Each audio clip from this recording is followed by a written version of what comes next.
श्री कृष्ण गोविंद हरे मुरारे, हे नाथ नारायण वासुदेव। श्री कृष्ण गोविंद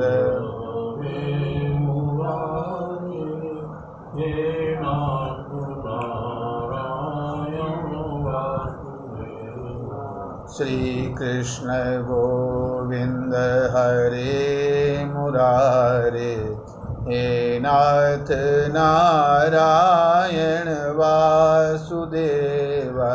श्री कृष्ण गोविंद हरे मुरारे, हे नाथ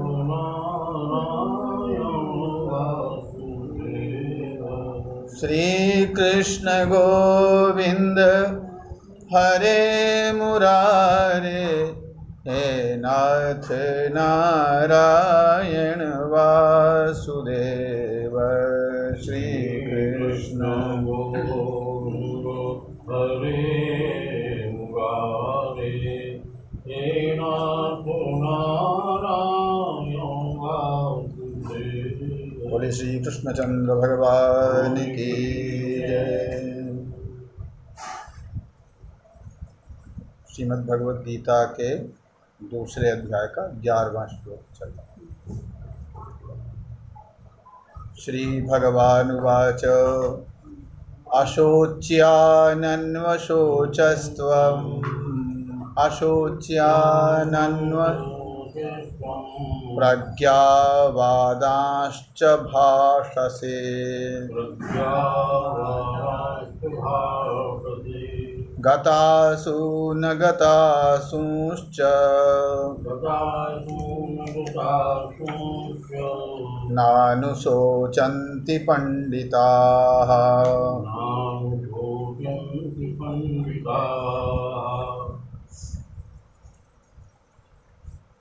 भगवान परात्पर पुरुषोत्तम परमात्मा श्री कृष्ण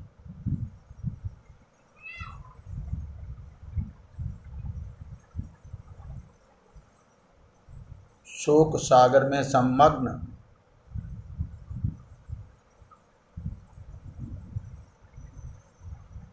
और भगवान श्री कृष्णचंद्र के चरणों में सर्वथा प्रपन्न अपने शिष्य अर्जुन से कहते हैं, अर्जुन, शोकस्य अविषय भूतान एव बंधुस्त्वम अन्वशोचः।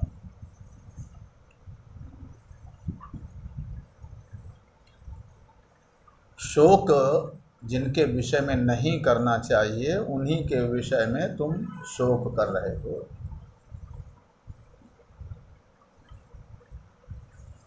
भगवान आदि शंकराचार्य जी महाराज इस श्लोक की व्याख्या करते हुए कहते हैं,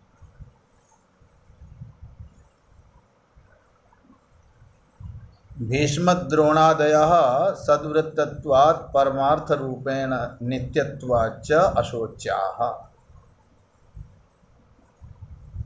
भीष्म द्रोण आदि बंधु बांधव जो हैं, गुरुजन हैं, पितामह हैं, अन्य बंधु बांधव, वे सब सद्वृत्तत्वात् भीष्म द्रोण कर्ण आदि सदाचारी हैं। कर्ण हैं, शल्य हैं, सब सदाचारी हैं। भीष्म पितामह हैं, द्रोणाचार्य हैं। तो सदाचारी के विषय में शोक क्या करना? वो तो अपने सदाचार से, अपने पुण्य के प्रभाव से, अपने सत्कर्मों के प्रभाव से दिव्य लोकों को प्राप्त कर ही लेगा। सदाचारी तो इस लोक में और परलोक में, दोनों ही लोकों में कोई अभाव नहीं होगा उसके जीवन। हाँ, तो वो शोच्य है ही नहीं। और परमार्थ रूपेण नित्यत्वाच्च, व्यवहार में सद्वृत्तत्वाच्च और परमार्थ में नित्यत्वाच्च।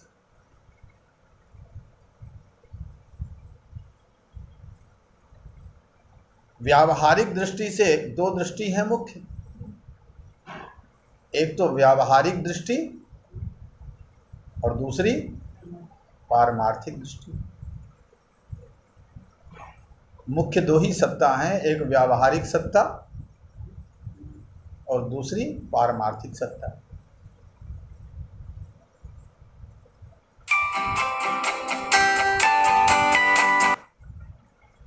व्यावहारिक सत्ता और पारमार्थिक सत्ता, दो ही सत्ता हैं मुख्य। वेदांत में एक और सत्ता बताई दी, प्रातिभाषिक सत्ता, लेकिन वो गौण है। दो ही सत्ता मुख्य, एक व्यावहारिक और दूसरी पारमार्थिक। शरीर की व्यावहारिक सत्ता है और आत्मा की पारमार्थिक सत्ता है। तो व्यावहारिक दृष्टि से यदि देखें तो वे शोच्य नहीं है, और पारमार्थिक दृष्टि से यदि देखें तो वे शोच्य नहीं, क्योंकि व्यावहारिक दृष्टि से वे सदाचारी हैं, उनका व्यवहार शास्त्रानुकूल है, सदाचार संपन्न है, इसलिए वो शोक के योग्य नहीं। और पारमार्थिक दृष्टि से वो आत्मा है, तो आत्मा तो नित्य होता ही है। तो आत्मा नित्य है, इसलिए वो शोक के योग्य नहीं। उनका नित्य का शोक क्या करना, वो तो नित्य है, वो प्राप्त है, नित्य प्राप्त है आत्मा, तो इसलिए वो शोक के योग्य नहीं।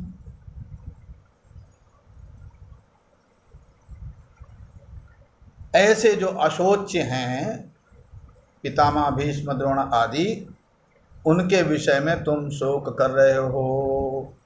ते म्रियन्ते मन निमित्तमहं तैर्बिना भूतः किं करिष्यामि। वे भीष्म द्रोण मर जाएंगे और उनकी मृत्यु में निमित्त हम बनेंगे। तो वो उनका प्राणांत हो जाएगा, इस विषय का शोक कर रहे हैं, और दूसरे हमारे द्वारा वो मारे जाएंगे, हम उन पर बाण चलाएंगे, उनकी मृत्यु में हम निमित्त बनेंगे, इस बात का शोक कर रहे हो। और तीसरे, उनके बिना हम कैसे रहेंगे। हाँ, कितना उन्होंने हमें स्नेह प्रदान किया, हम उनके स्नेह से वंचित रह जाएंगे, इस विषय का शोक कर रहे हो। भगवान कहते हैं हम तुम्हें समझा रहे हैं और तुम फिर भी बोले चले जा रहे हो। यहाँ मधुसूदन सरस्वती जी महाराज यहाँ पर एक भाव देते हैं, कहते हैं कि हम तो तुम्हें समझाते हैं और तुम हम जो समझा रहे हैं वो तो समझ नहीं रहे हो, और तुम स्वयं बोले जा रहे हो, अपनी बात कह रहे हो और हमारी बात सुन नहीं रहे हो, समझ नहीं रहे हो। हम तुमसे कह रहे हैं कुतस्त्वाकश्मलमिदं विषमे समुपस्थितम अनार्यजुष्टमस्वर्ग्यम अकीर्तिकरम अर्जुन। अरे अर्जुन, ये विषम परिस्थिति में ये कश्मल तुम्हें कैसे हो गया, व्यामोह कहाँ से हो गया तुम्हें। हाँ, इतने बड़े शूरवीर क्षत्रिय होके, तेजस्वी होके, और शोक सागर में डूब गए, और शोक सागर में डूब गए और कह रहे युद्ध नहीं करेंगे, युद्ध नहीं करेंगे।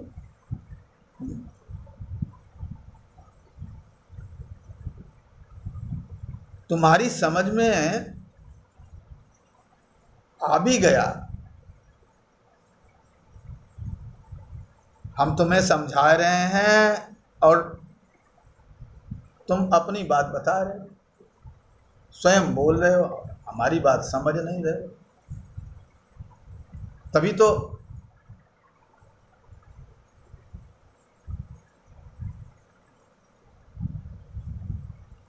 तुम ऐसी चर्चा कर रहे हो। युक्ति के द्वारा अपने शोक के विषय को सही सिद्ध करना चाहते हो ना।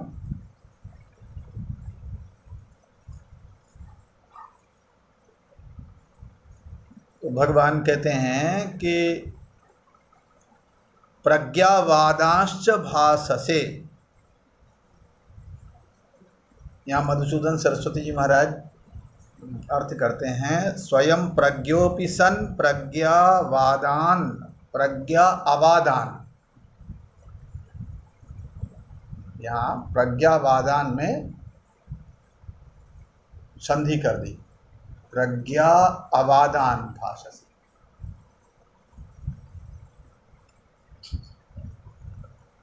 तुम इतने समझदार हो,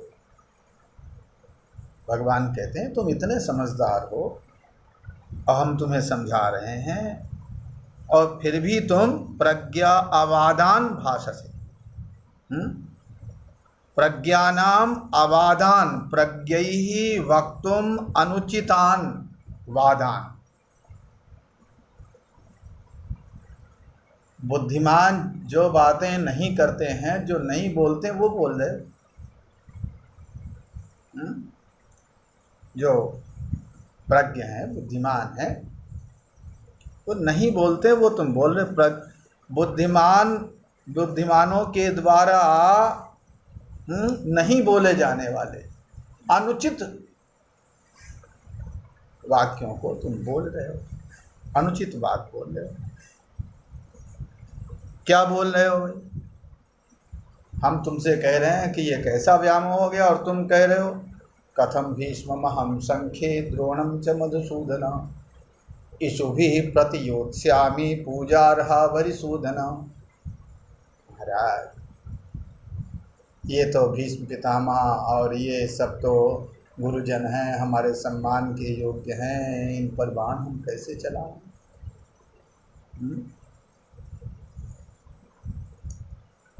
तो प्रज्ञैहि वक्तुम अनुचितान शब्दान, जो बुद्धिमान होते हैं, जो विवेकी होते हैं, उनके योग्य बातें नहीं कह रहे हो, उनके योग्य बात नहीं बोल रहे हो। प्रज्ञैहि वक्तुम अनुचितान शब्दान भाषसे वदसि न तु लज्जया तूष्णीम भवसि। ये नहीं कि तुम जो शोक संविग्न होके और गांडीव धनुष छोड़ के चुपचाप बैठ गए युद्ध स्थल के मध्य में, और तुमने कह दिया न योद्ध से मैं युद्ध नहीं करूँगा, तो हम हमारे समझाने पर तो कम से कम लज्जा पूर्वक चुपचाप तो बैठ जाते। पर नहीं, तुम तो अपनी बात को सिद्ध करने के लिए और युक्तियों का प्रयोग कर रहे हो। ये भगवान का प्रज्ञावादांश्च भाससे, और यहाँ प्रज्ञावादांश्च में जो चा है, वो चा से ये सूचित कर रहे हैं, अतः परम किम अनुचितम अस्ति इति सूचयितुम चकारः। इससे ज़्यादा और क्या अनुचित हो सकता है कि हम तुम्हें समझावें और तुम फिर भी अपनी युक्ति तर्क के द्वारा अपनी बात को सिद्ध करने के लिए बोल रहे हो। ये अनुचितत्व की सूचना देने के लिए यहाँ पर च का प्रयोग है। प्रज्ञावादांश्च, प्रज्ञावादांश्च भाषसे।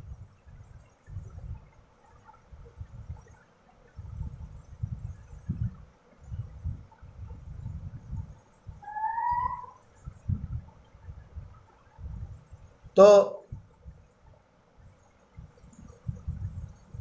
और दूसरा अर्थ किया प्रज्ञावताम पंडितानाम वादानाम भाषसे न तु बुध्यसे। ये मधुसूदन सरस्वती जी ने अर्थ किया कि जो प्रज्ञावान हैं, जो पंडित हैं, विवेकी हैं,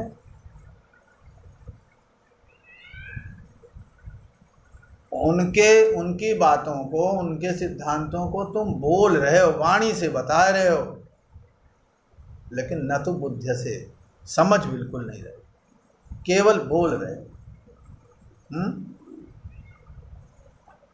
केवल बातें कर रहे हो, पर तुम्हारी बुद्धि में वो सब बैठ नहीं रहा है, समझ बिल्कुल नहीं रहे। भाषा से, भाषा से एव न तो बुद्ध से।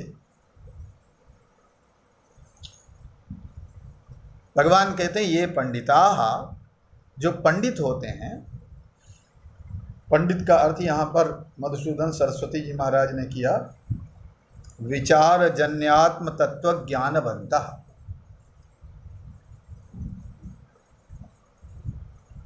जिन्होंने पहले श्रवण किया है, मनन किया है, निधिध्यासन किया है, वेदांत विचार किया है, और वेदांत विचार के द्वारा जिन्हें तत्व ज्ञान हो गया है, उन्हें यहाँ पंडित शब्द से कहा। ऐसे जो पंडित हैं, विचार से उत्पन्न, तत्व विचार से जन्य आत्म तत्व का ज्ञान जिन्हें प्राप्त हो गया है, आत्म तत्व के ज्ञान से जो संपन्न हैं, ऐसे जो पंडित हैं, ऐसे जो महापुरुष हैं, वो गतासु न गतासुश्च गत प्राणान अगत प्राणाश्च, गत प्राणान अगत प्राणाश्च, जिनमें से, जिन शरीरों में से प्राण निकल गए हैं और जिन शरीरों में प्राण स्थित हैं, ऐसे जो शरीर हैं जिनमें जो मृत हैं या जीवित हैं, और जिन मृत अथवा जीवित में तुमने बंधु बांधवों की कल्पना कर ली,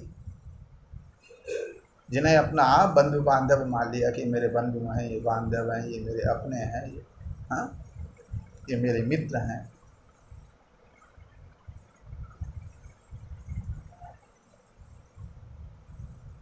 अब एक व्यक्ति 2 वर्ष पहले हमारे सामने से चला गया, निकल गया, और हमारी दृष्टि उस पर नहीं पड़ी, हमने उसकी उपेक्षा कर दी, और वही व्यक्ति 1 वर्ष बाद उससे परिचय हुआ और धीरे धीरे घनिष्ठता बढ़ गई और वो बड़ा घनिष्ठ मित्र हो गया। अब वही व्यक्ति 2 वर्ष बाद जब उधर से कहीं से आता है तो उसे देख के एकदम स्नेह उमड़ पड़ता, अरे तो मेरा मित्र है, और गले लगते हैं और बड़ी प्रसन्नता होती है, हर्ष होता है उसे देख के। तो पहले वो उसके प्रति उपेक्षा था वही व्यक्ति, तो अब क्या है, मन में उसके प्रति आत्मीयता आ गई, कल्पना हो गई कि भाई ये तो मेरा मित्र है। मित्रत्वेन उसमें मन ने एक कल्पना कर ली, ये मेरा मित्र है। ऐसे ही बंधु बांधवों के रूप में जिन शरीरों में तुमने कल्पना कर ली, ये मेरे बंधु हैं, ये बांधव हैं, ये मेरे इष्ट हैं, ये मित्र हैं, ये मामा हैं, ऐसे बंधु बांधवों के रूप में कल्पित शरीरों के विषय में जो विवेकी आत्मज्ञानी पुरुष हैं, वे कभी शोक नहीं करते। जो बंधु बांधव मर गए, उनके विषय में शोक नहीं करते कि भाई उनका तो सब कुछ छूट गया, अब वो कहाँ रहेंगे, अब वो क्या खाएंगे, उनकी जीविका का साधन क्या होगा, वो पानी कैसे पिएंगे, वो भोजन कैसे करेंगे, हाँ, उनको कितना कष्ट होगा, उनके विषय में शोक नहीं करते विवेकी। और जो जीवित हैं उनके विषय में भी नहीं शोक करते हैं कि एते जीवंतः बंधु विच्छेदेन कथम जीविष्यन्ति।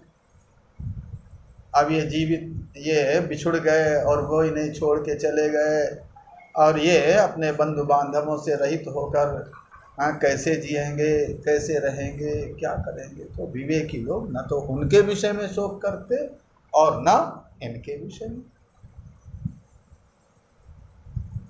यहाँ एक दृष्टांत दिया,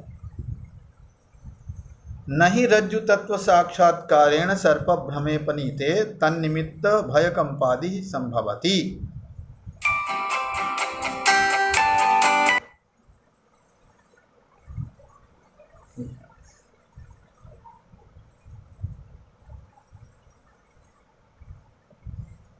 ये कह रहे हैं कि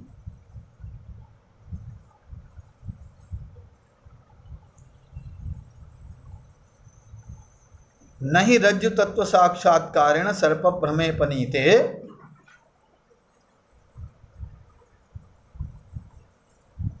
जैसे कोई व्यक्ति अंधेरे में, जहाँ हल्का प्रकाश था, अंधकार छाया हुआ था, हल्का हल्का प्रकाश था, रस्सी पड़ी थी और उसको देख के सांप समझ लिया उसने और डर लगने लगा, भागने लगा, भय के कारण कांपने लगा। थी रस्सी, कोई दूसरा आया, अरे भाई क्यों भाग रहे हो, क्यों कांप रहे हो? बोले अरे वहाँ सांप है। कहाँ है? चलो देखें चल के सांप कहाँ है। और उसने टार्च लगाई, बोले सांप कहाँ है, ये तो रस्सी है। तो जब उसने ये निश्चय कर लिया कि अरे ये तो रस्सी है, टार्च के प्रकाश में उसे निश्चय हो गया कि ये सांप नहीं, ये तो रस्सी है। तो सर्प भ्रमे पनीते, रस्सी में जो सर्प का भ्रम था वो टार्च के प्रकाश में नष्ट हो गया। नष्ट होने के बाद फिर क्या डर लगता है? फिर कंपन होता है, फिर वो भागता है, सांप सांप सांप नहीं। तो जैसे रस्सी के स्वरूप को जानने के बाद हाँ भ्रांति मिट जाती है, और भ्रांति मिटते ही, सर्प की भ्रांति मिटते ही भय और कंपन भी नष्ट हो जाता है। उसी प्रकार जिसने विचारजन्य आत्मज्ञान के द्वारा संसार के स्वरूप को भली प्रकार समझ लिया है ना, संसार को जान लिया और परमार्थ को भी जान लिया, संसार और परमार्थ दोनों के स्वरूप को जो समझ गया, आत्मा और अनात्मा दोनों के स्वरूप को जो भली प्रकार समझ गया, तो फिर उसको शोक क्यों होगा, है ना। और यहाँ एक और उदाहरण देते हैं, नवा पित्तोपहितेन्द्रियस्य कदाचित गुडे तिक्तता प्रतिभासेपि तिक्तार्थितया तत्र प्रवृत्ति संभवति मधुरत्व निश्चयस्य बलवत्वात्। कहते हैं जैसे किसी को पित्त का रोग था, और पित्त का रोग था तो गर्मी का मौसम था, और गर्मी में किसी ने कहा भैया गुड़ खा के पानी पी लो। अब उसने गुड़ खाया तो गुड़ जो है वो कड़वा लगा उसे, कहने लगा गुड़ तो कड़वा है, तीखा है। तो गुड़ उसे कड़वा लग रहा था। अब जब पित्त रोग उसका शांत हो गया, निवृत्त हो गया, पित्त रोग निवृत्त होने के बाद मान लो उसे सब्जी छौंकनी हो तो क्या गुड़ से छौंकेगा? क्यों? कहेगा कि अरे भाई गुड़ तो कड़वा होता ही है, गुड़ तो कड़वा लगता ही है, तो ले आओ गुड़, ले आओ, गुड़ से छौंक लो। मांगेगा? नहीं मांगेगा। क्योंकि एक तो पित्त रोग निवृत्त हो गया, हाँ, और दूसरे उसे जो है मधुरत्व का निश्चय, उसको बलवान रूप से, गुड़ मीठा होता है ये उसका निश्चय है, कड़वा होते ही नहीं है ना। उस व्यक्ति को जिसे पित्त रोग हो गया है, यहाँ तक कि पित्त रोग के समय भी जब उसे गुड़ कड़वा लग रहा है, उस समय भी वो जब कड़वे की उसे आवश्यकता होगी, कोई कड़वी वस्तु खाना चाहेगा, तो तब वो गुड़ नहीं मांगेगा, है ना, गुड़ नहीं मांगता। क्यों? क्योंकि उसका गुड़ में गुड़ मीठा ही होता है, ऐसा उसका निश्चय बना हुआ है। इसी प्रकार से जो आत्मज्ञ होते हैं, जो विवेकी होते हैं, उनका दृढ़ निश्चय होता है, विचार के द्वारा, तत्व विचार के द्वारा उनका दृढ़ निश्चय होता है कि आत्मा तो नित्य ही होता है और शरीर अनित्य ही होता है, और जो अनित्य है तो वो उसको नित्य बनाया ही नहीं जा सकता, और जो नित्य है उसे मिटाया ही नहीं जा सकता। तो नित्य मिट नहीं सकता और अनित्य रह नहीं सकता। तो इसलिए अनित्य नश्वर है और नित्य अविनाशी है, ये उसका निश्चय होता है। इसलिए ना तो वो नित्य के विषय में शोक करता है और ना वो अनित्य के विषय में शोक करता है, ये वो मानते हैं।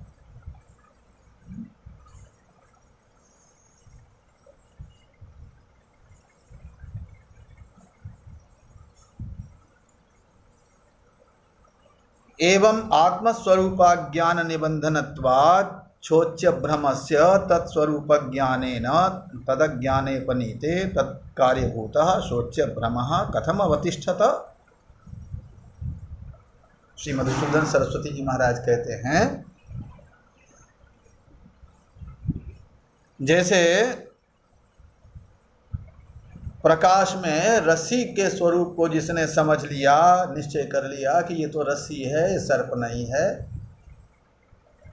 जैसे गुड़ मधुर ही होता है, मीठा ही होता है, इस प्रकार जिसका दृढ़ निश्चय है, इसी प्रकार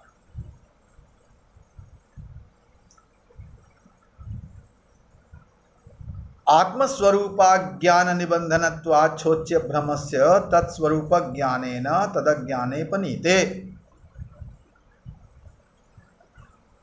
आत्मस्वरूप के ज्ञान से आत्म विषयक जो अज्ञान है वो जब नष्ट हो गया तो अज्ञान से उत्पन्न शोक भी नष्ट हो जाएगा, है ना भाई। अज्ञान नष्ट हुआ, शोक कहाँ से कैसे आता है? अज्ञान से। पहले अज्ञान से अहम आया, शरीर में मैं बना, और फिर उससे हुआ ममत्व, हाँ, और उससे हुआ शोक। ये शोक हुआ। तो जब अज्ञान नष्ट हो गया तो शोक भी नष्ट हो जाएगा। वो कहाँ ठहर सकता है? क्यों? बोले आत्मस्वरूपा ज्ञान निबंधनत्वात् छोच्य भ्रमस्य। आत्मा के अज्ञान से ही, आत्मा के स्वरूप को न जानने के कारण ही शोक के विषय का भ्रम हृदय में प्रतीत होता है। शोक के विषय की प्रतीति, शोक की प्रतीति अज्ञान के कारण, आत्मा के स्वरूप का अज्ञान होने के कारण होती है। तो इसलिए यहाँ कहते हैं कि गतासून अगतासूंश्च नानुशोचन्ति पंडिताः। गतासून अगतासूंश्च, तो गतासून का एक टीकाकार ने तो मृत और जीवित, गतासून अगतासूंश्च, अथवा गतासु और अगतासु का अर्थ है शरीर और आत्मा, जिसमें प्राणों का आगमन निर्गमन होए वो गतासु, और जिसमें प्राणों का आगमन निर्गमन न होए वो अगतासु। तो शरीर और आत्मा ये गतासु और अगतासु। तो ना तो जो पंडित हैं वो शरीर के विषय में शोक करते हैं और ना आत्मा के विषय में शोक करते हैं। और तुम शोक कर रहे हो इसलिए तत्र यूयम अपंडिताः, इसलिए तुम पंडित नहीं हो, तुम तो अपंडित हो, पंडितों की सी बातें कर रहे हो। क्यों? तुम गतासून, जो मर गए हैं उसके विषय में शोक कर रहे हो। मर गए हैं कौन? बोले पितर, तुम उनकी चर्चा कर रहे हो। पतंति पितरो हेषाम लुप्त पिंडोदक क्रियाः, ये कह रहे हो तुम। और अगतासु, जो जीवित बचे हैं, उनके लिए अरे स्त्रियां विधवा हो जाएंगी, स्त्री सुपुष्टा सुवार्ष्णेय जायते वर्णशंकरा, फिर उनसे वर्णशंकर होंगे, फिर ये होगा, फिर वो होगा। तो मृत के विषय में शोक कर रहे हो और जीवित के विषय में शोक कर रहे हो, तो इसलिए तुम पंडित हो नहीं, खाली बातें पंडितों जैसी कर रहे हो। तो इस प्रकार भगवान ने शरीर की दृष्टि से और आत्मा की दृष्टि से शोक सर्वथा असंगत है, शोक सर्वथा असंगत है। भगवान ने ये कहा है। अब अगले श्लोक में भगवान नित्यता,